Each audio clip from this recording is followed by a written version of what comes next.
अस्सलाम वालेकुम। बैरिस्टर गौहर ने जी आज भीख मांगी है, मुलाकात की और भीख मांगी है, मुज़ाकरात की। ये सारा मामला क्या है आपके सामने रखता हूँ। जो लोग पहली दफ़ा देख रहे हैं वो चैनल सब्सक्राइब करना ना भूला करें।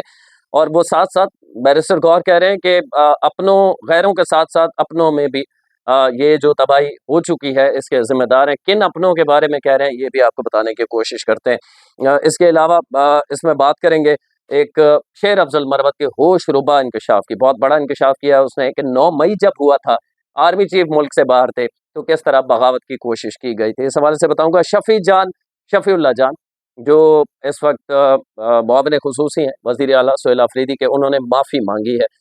ये मामला भी डिस्कस करेंगे। जो लोग पहली दफ़ा देख रहे हैं चैनल सब्सक्राइब करना ना भूला करें। बैरिस्टर गौहर इस वक़्त चेयरमैन हैं जी पाकिस्तान तहरीक-ए-इंसाफ के।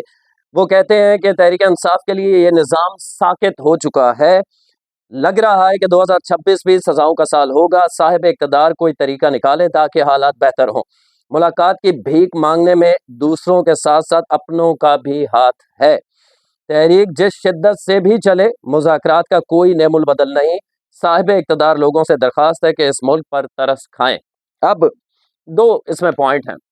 एक तो पॉइंट ये है कि वो कह रहे हैं कि ये जो चीज़ें इस वक़्त हो रही हैं, इसमें सिर्फ़ अपने नहीं हैं, मतलब सिर्फ़ गैर नहीं हैं, उन्होंने हमारे साथ ये नहीं किया, अपनों की भी मेहरबानी है। वो अपने कौन है ज़रा डिकोड करते हैं वो अपने। इसके साथ-साथ वो कह रहे हैं कि जितनी भी शिद्दत से तहरीक चला लें, मुज़ाकरात का नेमुल बदल नहीं है। और फ्रॉम डे फर्स्ट मुझ जैसे सहाफ़त के तालिब इल्म और बहुत सारे लोग, इवन कि पूरी हुकूमत ये कह रही है कि जब तक बैठ के बात नहीं करेंगे, मसले का हल नहीं होगा। लेकिन जो इस वक़्त तहरीक-ए-इंसाफ शिकंजे में आ चुकी है ना यूट्यूबर्स के, ट्रोल्स के, वो इनको बातचीत या इनको कानून के दायरे में चलने से रोकते हैं क्योंकि उनके अपने डॉलर रुक जाएँगे। अगर तहरीक-ए-इंसाफ आज या इमरान खान बातचीत करें और अपनी गलतियाँ मान लें कि 9 मई नहीं करना चाहिए था, हमें आर्मी चीफ को अपॉइंटमेंट नहीं रुकवानी चाहिए थी, तो क्या होगा? होगा ये कि टोटली आपके यूट्यूबर्स जो हैं, उनका धंधा बंद हो जाएगा और वो नहीं चाहते दानिस्ता तौर पर कि ये धंधा बंद हो। भाड़ में गया ना इमरान खान उनके लिए या पीटीआई, या उन्हें क्या फ़र्क पड़ता है? उन्हें अपने डॉलर से है, उन्हें अपनी कमाई से है। आगे चले मिसाल यूसुफ़ज़ई साहिबा, वो क्या कहती हैं इस हवाले से? जब बैरिस्टर गौहर ने बयान दिया तो उनका भी ट्वीट सामने आया है और ये भी उसी तरफ इशारा कर रहा है। मिसाल यूसुफ़ज़ई साहिबा कहती हैं कि पार्लिमानी पार्टी वज़ीर आला साहब, हमें यहाँ तक हमें यहाँ तक कि खान साहब को भी कहा गया है कि सुपरिटेंडेंट अडियाला कहता है कि अली ज़फ़र के बजाय सलमान अकरम राजा मुलाकातों की लिस्ट भिजवाएं तो मुलाकात होगी। इसलिए खान साहब ने कहा है कि सलमान अकरम राजा लिस्ट भेजें। तब से अब तक 6 महीने गुजर गए, खान साहब के साथ बीबी की मुलाकात भी बंद हो गई है। आज हम जिन हालात का सामना कर रहे हैं, इनमें यकीनन दूसरों के साथ-साथ हमारे अपनों का भी हाथ है। मिसाल यूसुफ़ज़ई साहिबा भी वही बात कर रही हैं जो बैरिस्टर गौहर कह रहा है। खान साहब के डिसिप्लिन की वजह से खामोशी इख्तियार किए हुए हूँ, लेकिन हालात यही रहे तो सब्र का पैमाना लबरेज़ हो जाएगा। लीडर सिर्फ़ और सिर्फ़ इमरान खान है। ये मिसाल यूसुफ़ज़ई साहिबा कह रही हैं कि गैरों के साथ-साथ अपनों का इसमें हाथ है। अब ये अपने कौन हैं? मिसाल यूसुफ़ज़ई का इशारा और बैरिस्टर गौहर का खुल के जो पार्टी की तरफ है वो सलमान अकरम राजा है। वो बाकायदा इल्ज़ाम लगा रही हैं कि जब से सलमान अकरम राजा ने लिस्ट देनी थी तब से मुलाकातें बंद हो गई हैं, या वो उनसे मिले हुए हैं जो मुलाकातें नहीं करवाते। असल में है ये कि इस वक़्त पार्टी के अंदर जंग जारी है। एक तरफ धड़ा है बुशरा बीबी का, मिसाल यूसुफ़ज़ई बुशरा बीबी धड़े की हैं, और एक तरफ धड़ा है अलीमा खान का। इस वक़्त पार्टी के तमाम तहरीक-ए-इंसाफ के फैसले अलीमा खान करती है। गो के तहरीक-ए-इंसाफ ये कहती है कि ये वाहिद जमात है जिसमें मौरूसियत नहीं है।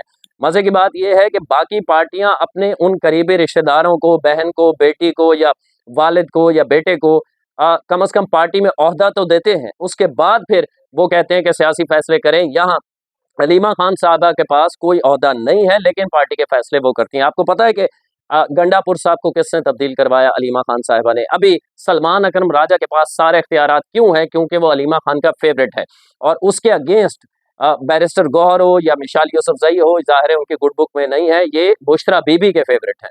तो बुशरा बीबी और अलीमा खान की जंग के दरमियान इस वक़्त पार्टी जो है वो तक़सीम दर तक़सीम होती जा रही है। एक तो ये मामला है। दूसरा, मैं आपको बता दूं कि ये इसके साथ-साथ वो लोग जो बाहर बैठे हुए हैं, जिनका लेना-देना नहीं है तहरीक-ए-इंसाफ के साथ, लेकिन अपने आप को तहरीक-ए-इंसाफ का तर्जुमान ज़ाहिर करके वो डॉलर कमा रहे हैं।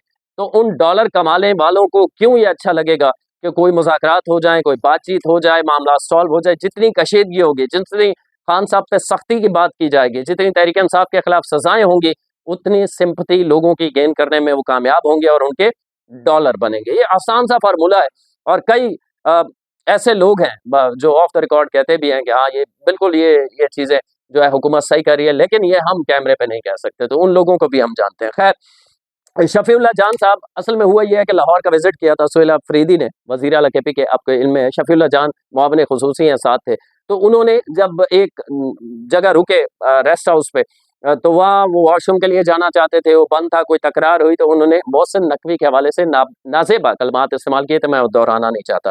कल मंसूर अली खान के प्रोग्राम में जब ये प्रोग्राम हुआ और बातचीत हुई, तो उस वक्त मंसूर अली खान ने कहा कि जो आपने अल्फाज इस्तेमाल किए जो हम तक पहुंचे हैं, आप उन पे नादिम हैं। तो पहले वो आए बाएं शाएं करते रहे, लेकिन फिर मजबूर हो गए और उन्होंने कहा कि अगर किसी की दिल आज़ारी हुई है तो मैं इस पर माफ़ी मांगता हूँ, मुझे ये नहीं कहना चाहिए था। ये बहुत अच्छी बात है कि आपको ख्याल आ गया और तहरीक इंसाफ के बाकी लोगों को भी ये ख्याल करना चाहिए जो मुंह खोलते हैं और झूठ बोलते हैं और दूसरों के खिलाफ किस किस्म की गुफ्तगू करते हैं, वो आपके इल्म में है। अब शेर अफजल मरवत जो कभी तहरीक इंसाफ का हिस्सा हुआ करते थे, उन्होंने बहुत बड़ा इंकशाफ किया है और इस इंकशाफ के हवाले से बहुत सारी चहमा गोयां होती रही हैं माजी में, ये कोई नई बात नहीं है। शेर अफजल मरवत कहते हैं कि 9 मई को आर्मी चीफ मुल्क में नहीं थे, ये आप सबके इल्म में है, मुल्क से बाहर थे, विजिट पे थे। उस वक्त आर्मी चीफ साहब एक दौरे पर थे, जिस दौरान इस विजिट के दौरान 9 मई पीछे हुआ और प्लानिंग क्या थी? प्लानिंग ज़ाहिर है बगावत थी।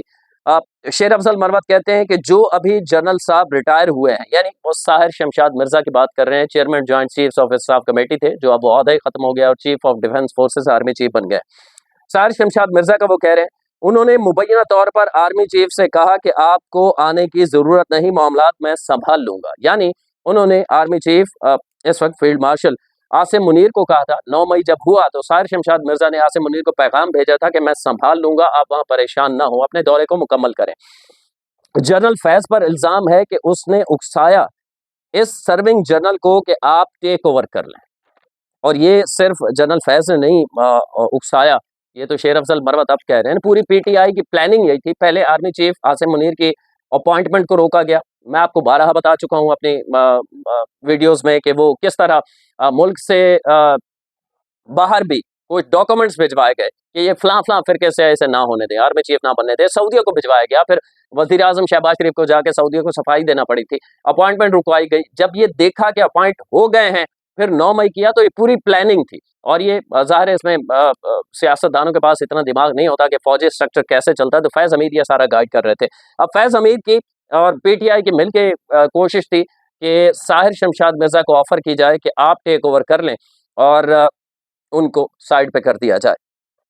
साहिर शमशाद मिर्जा ने इनकार कर दिया। शेर अफजल मरवत कहते हैं लाहौर कोर कमांडर वाला केस अभी नहीं खुला है, कोर कमांडर हाउस पे जो हमला हुआ था, इसमें मुराद सईद भी दरकार है इदारों को, वो कह रहा है। शेर अफजल मरवत ने मजीद कहा है कि मैं इन केसेस में वकील रहा हूं, तो इन केसेस को जानता हूं। मुझे इन केसेस से पता चला है कि वो कनेक्ट कर रहे हैं कि फैज हमीद को 9 मई के केसेस से जुड़ रहा है मामला। तो ये 9 मई के केसेस फैज हमीद से जुड़ने जा रहे हैं। और साथ साथ शेर अफजल मरवत ने इंकशाफ किया है प्रोग्राम के अंदर, हमारे मोहसिन अशफाक के साथ सती जो एयर वाई पे प्रोग्राम करते हैं, उनके प्रोग्राम में शेर अफजल मरवत ने कहा है कि बाकायदा ये प्लान था और अब ये कोई ढकी छुपी बात नहीं है कि तहरीक इंसाफ और फैज मिल के इस आर्मी चीफ के खिलाफ बगावत करवा के एक और नीचे बंदा आर्मी चीफ बनवाना चाहते थे ताकि हमारे लिए कुछ मामला सही हों। पहले उसकी अपॉइंटमेंट रुकवाई गई। इसके अलावा जो मैं बात कर रहा हूँ तहरीक इंसाफ इस नहज तक क्यों पहुंच गई है और इनको पहुंचाने वाले कौन है? सोशल मीडिया और यूट्यूबर्स हैं जो कुछ भी झूठ बोलते हैं। अभी पिछले दिनों मैंने आपको बताया था ना कि बरतानिया में खड़ी हुई एक खातून आर्मी चीफ को मारने की धमकियां दे रही थी और उस धमकियों को उस वीडियो को पीटीआई के ऑफिशियल यूके के अकाउंट ने ट्वीट किया। जब वो कानूनी कार्रवाई की तरफ मामला गए, सबने कहा कि आपने बहुत गलत काम किया है, तो उसे डिलीट कर दिया गया। उसी तरह ये यूट्यूबर्स भी बैठ के अपना धंधा कर रहे हैं, डॉलर बना रहे, लेकिन खान साहब के लिए मजीद मुश्किलात बढ़ती जा रही हैं। तो अब 2026 जो कह रहे हैं ना कि मामला और ख़राब होंगे, साथ साथ ये भी मैं इसमें बता दूं, इंजीनियर मोहम्मद अली मिर्ज़ा, आपको पता है कि उन्होंने इरशाद भट्टी को इंटरव्यू दिया और उन्होंने तफसील से बताया है कि खान साहब के 6 सेल्स दिए गए हैं उन्हें, ये जो एक बैरक होता है, एक कैदी के लिए खान साहब को 6 दिए गए हैं, बीच से दीवारें तोड़ के ताकि वो चहलकदमी कर सके। 20 फुट चौड़ाई है, वो बता रहे हैं और 50 फीट उसकी लंबाई है जहाँ खान साहब चहलकदमी करते हैं और खान साहब को उसने बड़े इंकशाफात किए हैं। ज़ाहिर है वो उस काल कोठरी में रह रहे थे जो खान साहब के बिल्कुल साथ है। तो वो बता रहे थे कि खान साहब की हम आवाज़ भी सुनते थे कि वो अपने मुशक्किती से बाज़ औक़ात क्रिकेट के हवाले से गुफ्तगू कर रहे होते थे। साथ-साथ उन्होंने ये भी बताया है कि अ, खान साहब के बराबर में एक शख्स था जो खाँसता था, तो खान साहब उसे भी तब्दील कर दिया गया ताकि खान साहब डिस्टर्ब ना हो। खान साहब ने शिकायत की थी कि मेरी नींद खराब होती है। खानों के हवाले से भी उन्होंने बताया, ज़ाहिर है वो तो अपने पैसे अगर दे कैदी तो जो मर्ज़ी वो बनवा ले। इसके अलावा उन्होंने कहा कि खान साहब को धूप में भी ले जाया जाता है, जब वो कहते हैं कि धूप में बैठना है तो वहाँ तो खान साहब की इस वक़्त पाकिस्तानी हिस्ट्री में हमने इतनी वीआईपी जेल किसी की नहीं देखी, लेकिन वही यूट्यूबर्स आपको क्या बताएँगे और खड़े होके खुद रहनुमा क्या बताएँगे, काल कोठरी में है, कैद-ए-तन्हाई में है।